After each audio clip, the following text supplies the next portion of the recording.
My childhood was traumatic. My mom and my dad got into a serious altercation.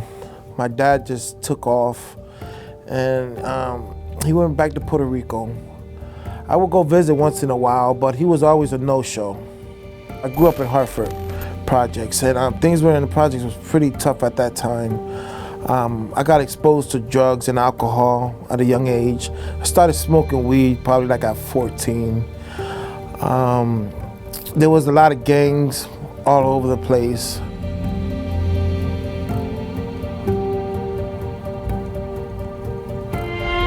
It was common for a young man like me to carry a gun at that time. And it was a rough time. It was a rough time for me. I got caught up in a drug culture, spent some time in prison for possession, attempt, assault on a police officer. I was sentenced to 6 years, actually. And I just wanted that part of my life to be gone, and I wanted to come out and just start a new life, and I just wanted to make my mother proud.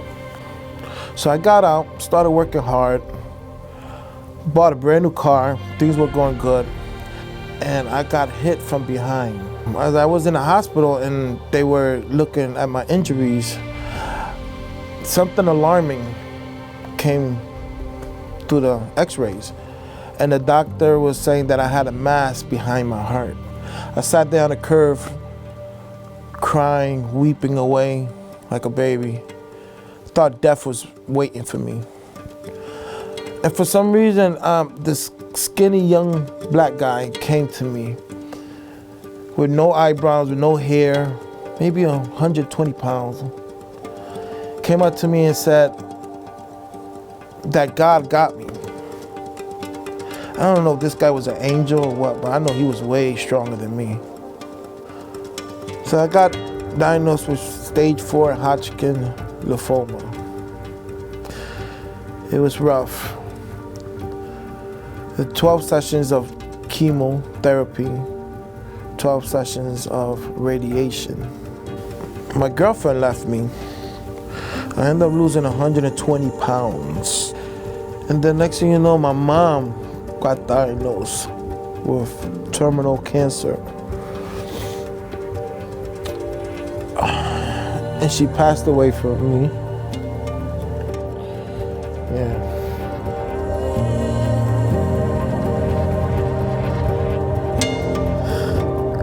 Oh, man.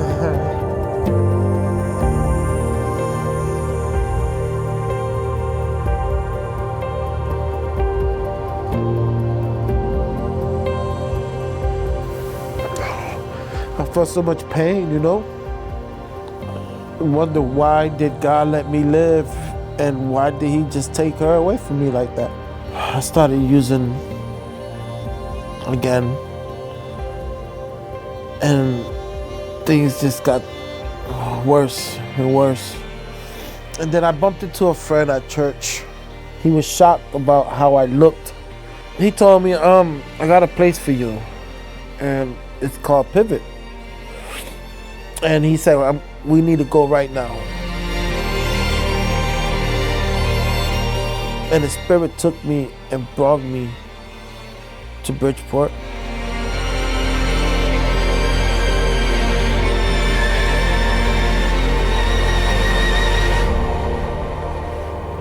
Next thing you know, I go in, and it was so beautiful. Brother Terrell and Brother Ruben was there. They did my intake. They were so gentle, so kind, and it was amazing the comfort that I had gotten when I walked in. Terrell continues to show love, give me support, and continuing counseling with me. He's a real great guy. But the most beautiful thing in there, is the choir. The choir is exciting. They say one that sings prays twice. I just love the choir. That's one of my things there. And Brother Kevin is probably one of the main role models that I got there.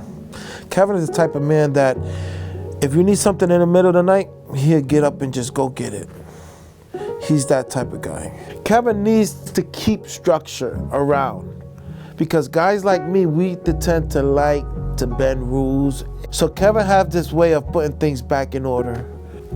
Kevin plays this general, right? And like in an army. But yet when you have a one-on-one with him, he's probably the nicest guy that you can meet. Pivot helped me with my addiction by sheltering me and keeping me safe from the world.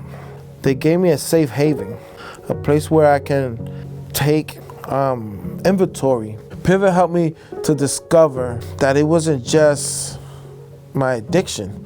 It was about my mental health and my behaviors and my poor choice making. Pivot helped me take control and work on these things and leave it in God's hands. I feel safe at Pivot. I'm around Christian men that influence me to walk a straight line in the Christian life. There was a class that Sister Anita was teaching. It was a soul caring class. It helped with grieving and trauma from the past. And we dissect those memories and was able to just get rid of it with prayer and with other methods that she had. And this was a very healing class for me. It definitely was. My relationship with Jesus is so deep right now. It's like I have this friend that's always with me. I have this personal relationship with him that I can always just like send a text and get an answer back. It's nothing like that feeling of being in his presence and being able to sit there and dwell in his presence.